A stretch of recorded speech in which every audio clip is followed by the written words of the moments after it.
Hey music fans and musicians, this is Ari Koinuma, and today I wanted to try and unlock the mystery of what went into writing an anthem of a generation, my generation, Nirvana Smells Like Teen Spirit.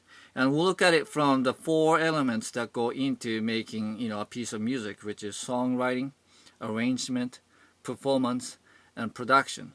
And see again, what pieces and elements really sort of works together to make this such a powerful piece of music. All right, so first thing first, Kurt Cobain is the master songwriter, and that this song is of course his signature tune there, although he did co-write it with his bandmates in this case. But it may be a surprise for you to know that this song is mostly just made up on like one chord progression, which is F, B flat, A flat, and D flat. And technically speaking, although he's only playing this power chord, so there's no third in there, it is in the key of F natural minor, which is F minor, B flat major, A flat major, and D flat major. And if you analyze the scale, the notes that make up these songs, these chords, and sort of figure out what it turns into, it actually turns into a F natural minor scale. It goes like this.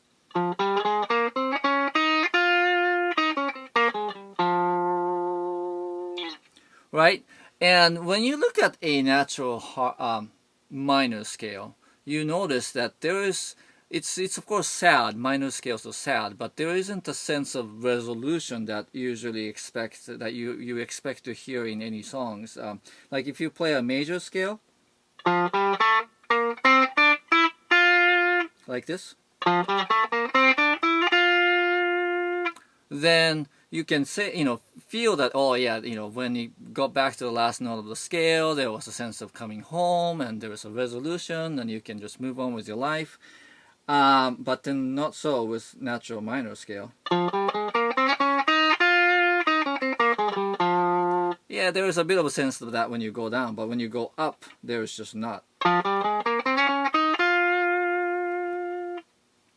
So you can say that he wrote this chord progression, and he wrote a melody using notes that are in the chords, and that those notes happen to make up a natural minor scale, and natural minor scale is really well suited just by the notes that make it up, for expressing what the song is about, which is really like disillusionment, frustration, angst. What better scale to use than natural minor scale, because the scale does sound kind of frustrating and ambiguous and unsettling in a way. So that's one noteworthy thing about this song, is that it is in natural minor scale, and that's not something, even in minor key songs, it doesn't happen all the time. Now the reason why, even though it's just repeating the same chords over and over for pretty much the whole song, why the verse and the chorus section feel so clearly delineated is, well, it's partially because of the arrangements we'll get to in a little bit, but also fundamentally the riff does change the rhythm, right? So during the verse, it's more steady eighth notes.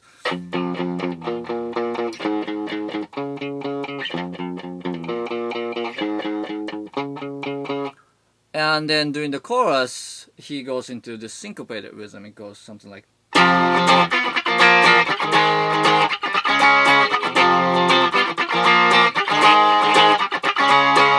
Now, so the second and the fourth chord has a little bit of, syncopation, which means that it doesn't actually land on the downbeat. If I play that riff with everything falling on the strong downbeat, it sounds like this.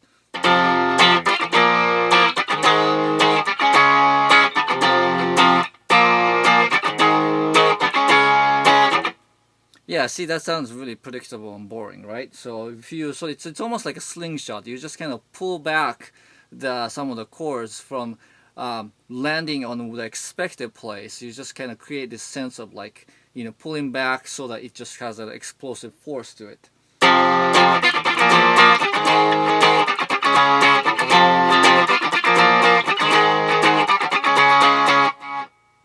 So it's an example of how even if you have the same material, if you can just change it up or create variation and still create sort of a sense of change and sense of drama within the song, and that it's great to have the steady beat be the verse and then more sort of a propulsive, explosive feel to the chorus. It just goes along nicely with the dynamics of the soft verse and then loud chorus.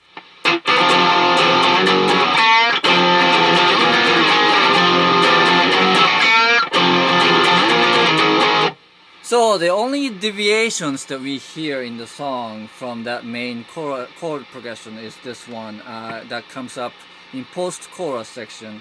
It is F, and then goes to G flat, and then goes back to F, and then B flat, A flat. Now that second chord there, the G flat, this is not in the key of F natural minor at all. In fact, it's the only chord in this song that is not in the key that the song is written in.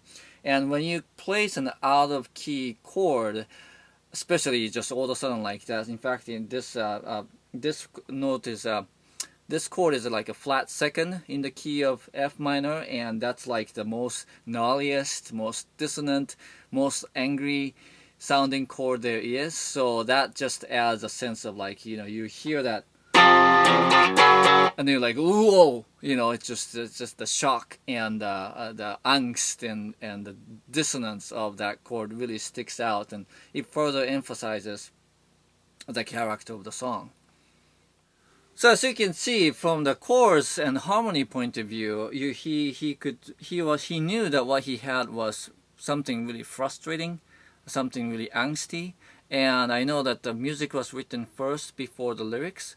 So I imagine that he heard the song, he heard the potential of the song, he worked it out with bandmates about specific arrangements, and then when he was writing melody and lyrics, of course, that mood of the song really informed where he wanted to go with the song, and that the dissonance and the frustration and all the things that's built in there carries over to the rest of the song, and it just really creates a really cohesive whole.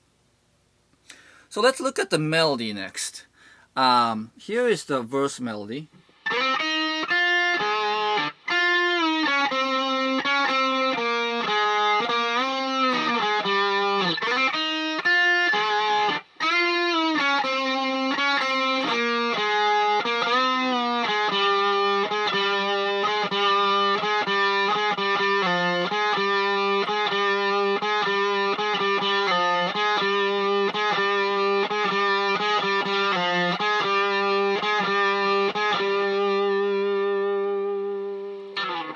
So if you look at the overall trajectory of that melody, you can tell it's really primarily going down.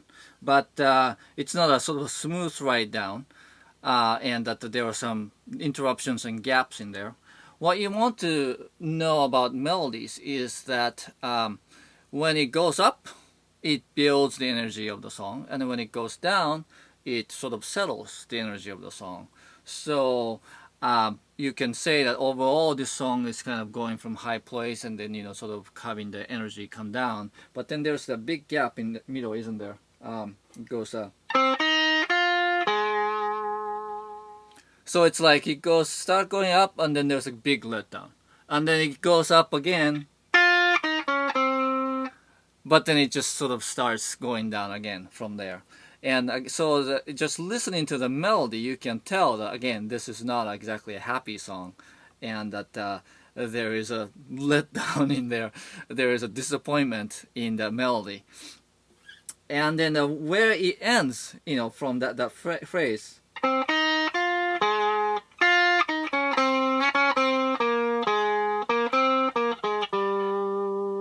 It ends on the note which is G. G is you know, the right above F in the key of F natural minor, but none of the chords that we use actually have this note in it. So it's a really unsettling place to end the melody there. And again, it just adds to the whole vibe of you know, things are not quite right, you know, I don't feel comfortable, that sort of vibe. So the other thing about that verse melody is that to drive that unnerving feel even further, the rhythm of it is set so that a lot of notes fall on the offbeat. There are some notes that fall on the on beat, but then a lot of them don't, and then there's not a clear indicator of pattern, which further again reinforces the unsettling feeling that this music creates. And that I'll play for you slowly against the metronome, and you'll be able to tell that some of the notes do match up with the beat, but then a lot of them really don't.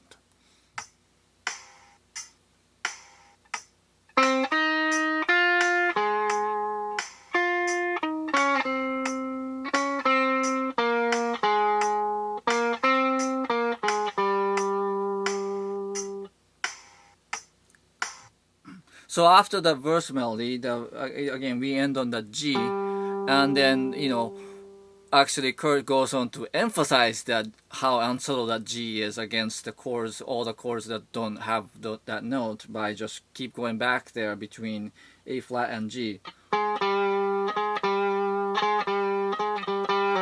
It finally resolves there, but then goes back. And then you know that right before it goes into the chorus, it doesn't really resolve there. It just kind of hangs there.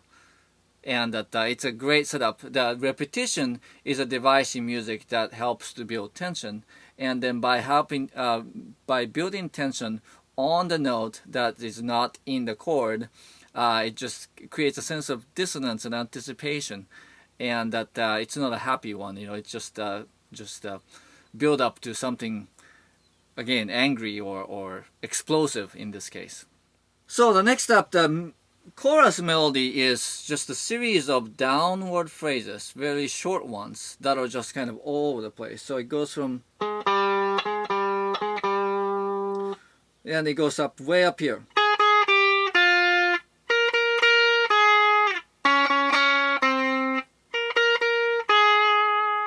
So the first thing to note is that he goes way up in his range, right? He was singing somewhere in the middle of his range, and now he's at the top of his range. And changing the range from verse to chorus is a really classic songwriting device about how you want to build your tension and make the chorus more dramatic. So that part is not a surprise, but what's really interesting again about this is that it's just a few short downward phrases, ones that sort of, go. It's like you keep going up, hoping for something good to happen, and then just kind of feel let down. And then that it's jagged in a way that it just goes all over the place, and it goes down lower, and then goes way back high again. And so that jaggedness is a really good expression of the heart of this song, which is the rebellious, disillusioned teenage angst, I guess you could call it. And that just listening to just the music, even if you don't get to the words, which in this song he wrote the words at the last minute and he didn't even pronounce it all that well. So it's really built into the music. You listen to the music and you can tell that it has a very sharply focused emotional punch, and that's because from harmony to melody to rhythm, it's all built to deliver that particular feeling. So the sections that he did have, the verse and chorus so far, they were so good that he didn't really feel the need to insert a bridge, have different chord progression or anything like that. So even the guitar solo is just a verse. But at the end of the song, he does have a bit of a coda, in that melody do this figure repeatedly,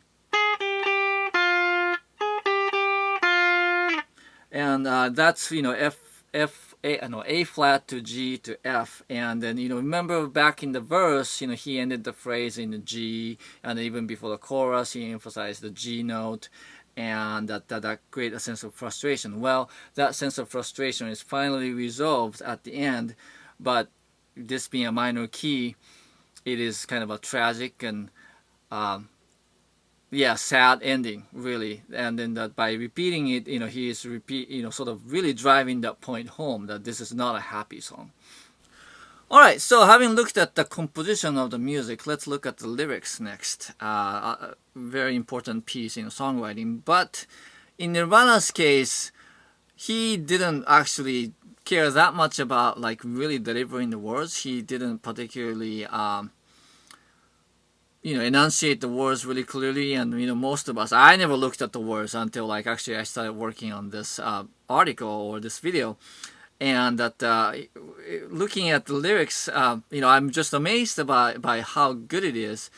But it was not his emphasis. I know he kind of wrote it really quickly, and that knowing the history, you can still see that he's a genius in terms of crafting songs that really express something.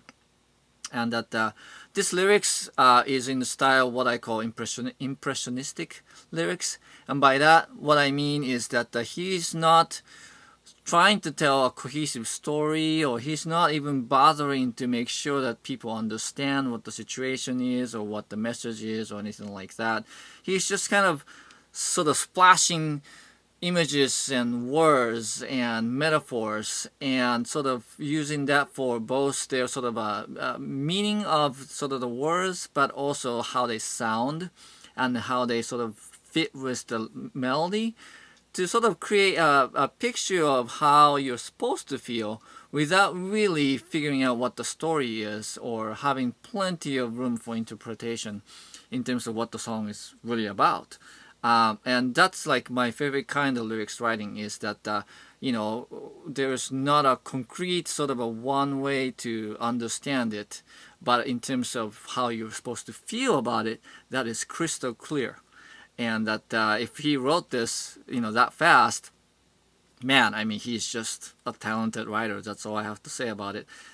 So something to notice about his lyrics is that even though he didn't really bother to enunciate the words, how the words and the melody fit together is really natural, actually. And that it's not uncommon in pop and rock and just popular music to have the natural rhythm and the emphasis of different syllables built into the language be ignored to fit the music, and then that usually creates a sense of like forcedness, sense of kind of like going, oh, that's a little weird, we don't really say that word like that if it was not in that melody. But he didn't rely on that. I mean, the music has plenty of angst and unsettling feelings the rest of the way, so that he could have just a melody and words that just fit and flow together nicely, and that there will still be plenty of angst written. So, for example, this first verse, it goes something like this. Load up on guns, bring your friends, it's fun to lose and to pretend. She's overboard, self-assured, oh no, I know a dirty word. So notice words like pretend, it's not like pretend or pretend, or she's overboard. Those longer words, or those words with very distinct rhythmic sort of a signature to them, they just all roll off really naturally. So that to me is a sort of a, again, sign that this writer, he knows what he's doing, that he's not having to force the words in a weird way to fit the melody, and he's just kind of let it go. The other next section, it goes hello, hello, hello, hello. Again, it's not hello and hello and those just weird way. It's just like that's a phrase to say hello. That just feels really natural, and that's really brilliantly done. And then he does this wordplay at the end of the chorus, a mulatto, an albino, a mosquito, my libido. Yeah. And if you think about that, I mean, those are not common words, really. I mean, words that end with O are kind of scarce in English language, and he not only found 4 of them that fit the melody perfectly there, but also, I mean, they're all words that sort of mean something that is rare and probably undesirable or awkward or, just a little weird about them. I suppose mosquito isn't exactly uncommon, but, just when you look at that, it's just all 4 things that you don't feel necessarily good about. And again, I don't mean that, that should be the case and that that's how I think about it, but it just comes across that way in terms of how it serves the song. So cohesion between words and music is something that I pay a great deal of attention to, and that if you look at these lyrics and just listen to the music without understanding the words, you can tell that this is a sort of a matched pair or two sides of the same coins, and that you get the same kind of feeling from just looking at one or the other. And that I don't think that's a necessary requirement for impactful song, but in this case, when the both sides sort of really focus on delivering the same feeling, it just comes across really powerful. And so the sum of all parts in terms of songwriting, the material that he brought to the recording session, it's just really powerfully written. And when the song is written so well, you really don't have to do anything sort of off the wall or just involving or elaborate with the rest of the music making process to really create a powerful song. Alright, so moving on to the arrangement, there isn't a whole lot that is revolutionary or things that haven't been said before about this song's arrangement. Like I said, it doesn't really need a lot of messing with when the song itself is really well written. But for example, he was going for the soft verse, loud chorus thing that's been well documented. His guitar part during the verse, that those two are that's a C and F, and that's a fourth apart. A fourth is an interval that is very open sounding, and it's also very neutral sounding. When the third of the chord is involved, it just turns either happy or sad, because that determines whether it's a major or minor chord. But when you just play the fourth interval there from the root to from the fifth to the root, it just sounds really open and neutral, and it just gives a sense of openness during which the verse, the vocal part can really command the attention. The post-chorus riff, we talked about how it breaks up the single progression that's been sort of used throughout the rest of the song, and that one clever arrangement bit is that he doubles that one note with the vocal, so it goes hey, hey. No, actually, that's actually, now having tried it, it's not actually all that easy to do. You have to practice that, and I know he pulled it off pretty well in live. But it sounds really simple, but just having that one sort of single note stab, doubled with voice is a good device. Alice in Chains do similar things with their voice and guitar combination to create a really gnarly sound. The guitar solo is, like we said, is the same as the verse melody, but if you notice, the band is playing the chorus pattern, the chorus rhythm, and that after the second chorus it stays loud while the guitar solo plays the verse melody, and they of course fit together because they're the same chord progression and same melody. But it's a good device or a good decision before the last verse, during which he doesn't even play the two-note riff. He just leaves it wide open, and that it's a very sort of a tried and true kind of songwriting device to sort of build it up to second chorus and then to the bridge, and then the last verse be the most stripped and minimal of all, so that it creates a sense of drama. So all in all, this is great demonstration of how economical you can get with an arrangement. Obviously they were power trio, so they didn't have a lot of layers to work with. And the thing about arrangements are really powerful activity or creative tool that you can use to really change the character of the song. It can take a mediocre song and make it sound quite decent, or it can really screw up a great song otherwise. But in this case, this is fairly tried and true kind of arrangement, and that really the song really didn't need much else. Alright, moving on to the third element, which is the performance. So this song is in the rare key for guitar players. It's in the F, right? And that I don't know if that was the original key he wrote it in, but what I can say is that this key makes the chorus melody fit right on the top end of Kurt's vocal range. So he has to really strain and he has to really go for it, and then his voice breaks up and becomes raspy, and that is definitely part of the character of this song, right? And that I can show you. It's a bit embarrassing, but if somebody like me sing this song, it's just not gonna come across the same. With the lights out, it's less dangerous. Here we are now, entertain us. I feel stupid and contagious. Here we are now, entertain us. Yeah! We might take it for granted, but as a songwriter, I can tell you, and I've seen other people do this too, is that it's actually not given that the songs you write for yourself is actually a good fit for your voice.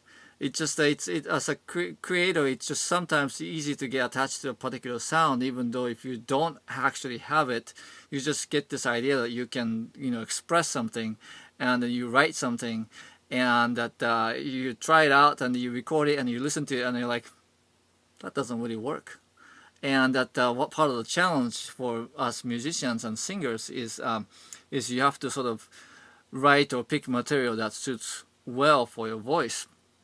And from that regard, Kurt knew who he was and what he was capable of, and that he chose the perfect key and perfect range to deliver the spirit of the song. The other thing I would say about the bass part, and this goes into a bit of arrangement too, but the performance-wise, if you notice, pay attention really closely with, especially with nice speakers with plenty of low end. You can tell that during the first verse, when it's laid back, the bass is leading the drums. In that a beat or rhythm is not like a specific dot that you either hit or miss. If you land somewhere close enough to the beat, our ears detect that as, okay, that's in sync, that's in rhythm, that's in the same groove. But it could be like slightly ahead of the beat or slightly behind the beat, and it creates a certain feel. And that during the first verse of the song, the bass is leading the groove in that the bass lands a little bit slightly ahead of the bass drum, so that's what you feel. But then the rest of the song, when the song picks up during the first chorus, the drums actually kicks in and then actually takes over, and drums land a little earlier than the bass sort of sits a little behind the drums. And that this is actually somewhat unusual in sort of really well established big bands where everybody's a really practiced musician. And that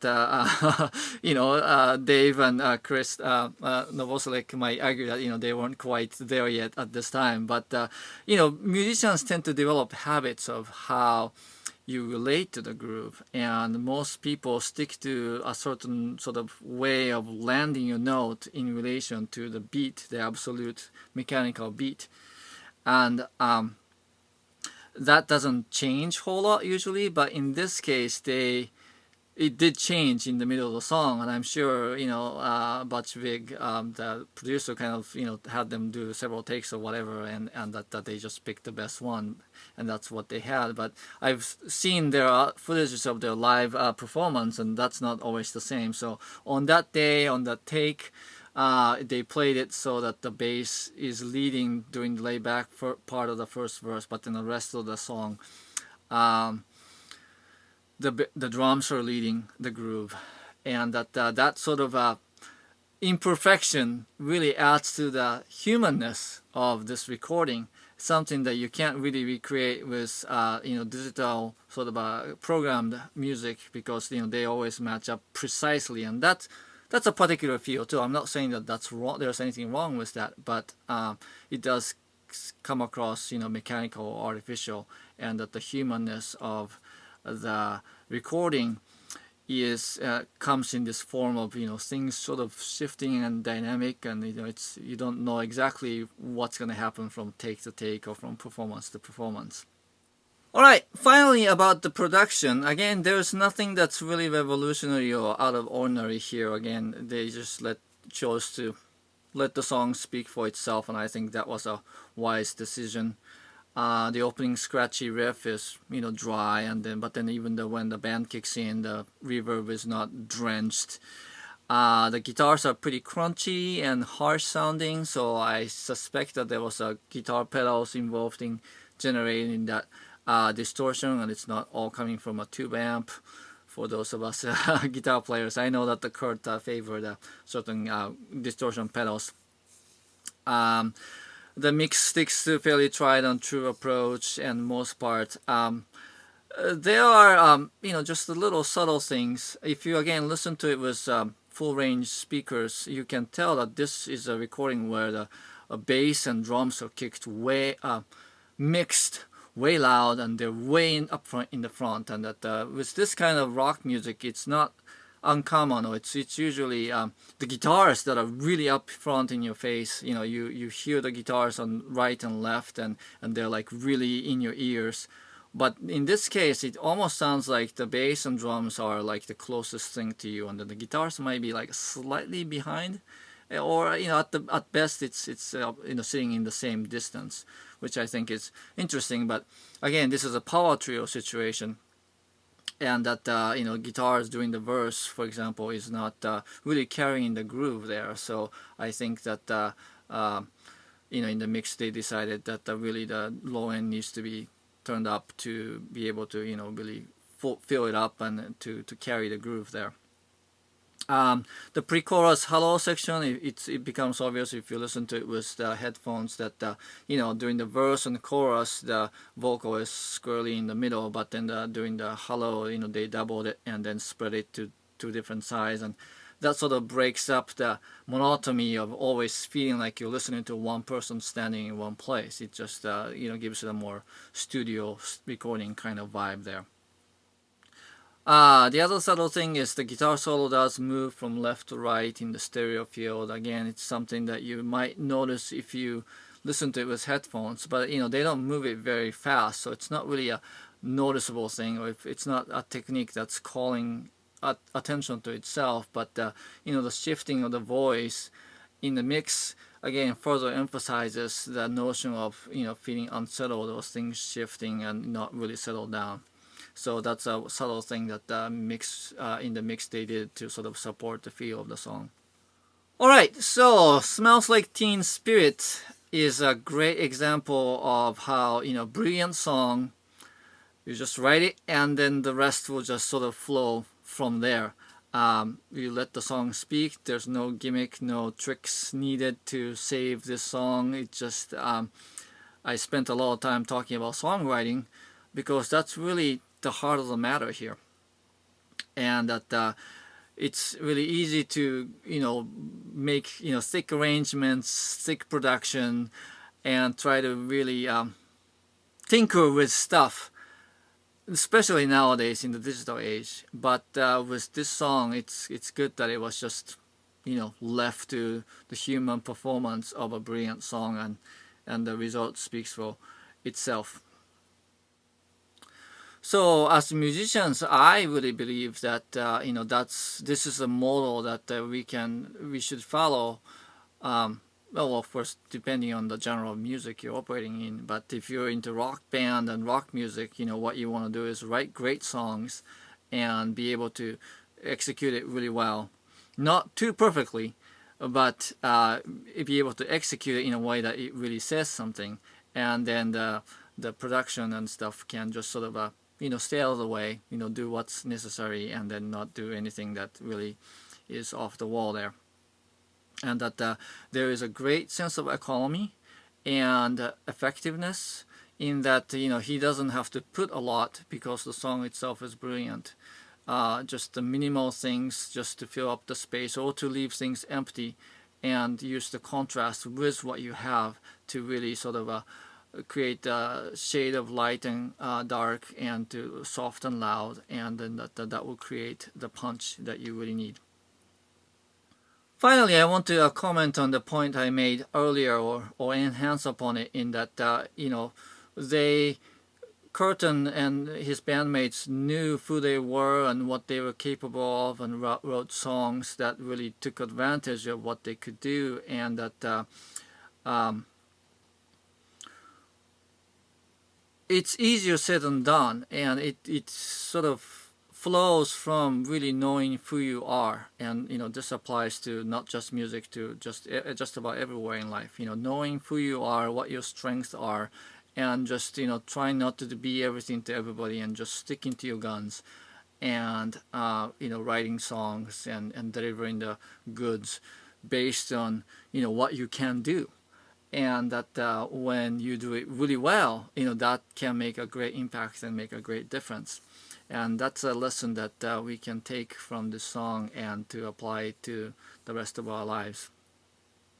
And that that's what I aspire to do every time I make music. Anyway, so I hope you enjoyed this analysis, and that I plan to do more. So please subscribe, and that I'll catch you next time. Thanks for watching.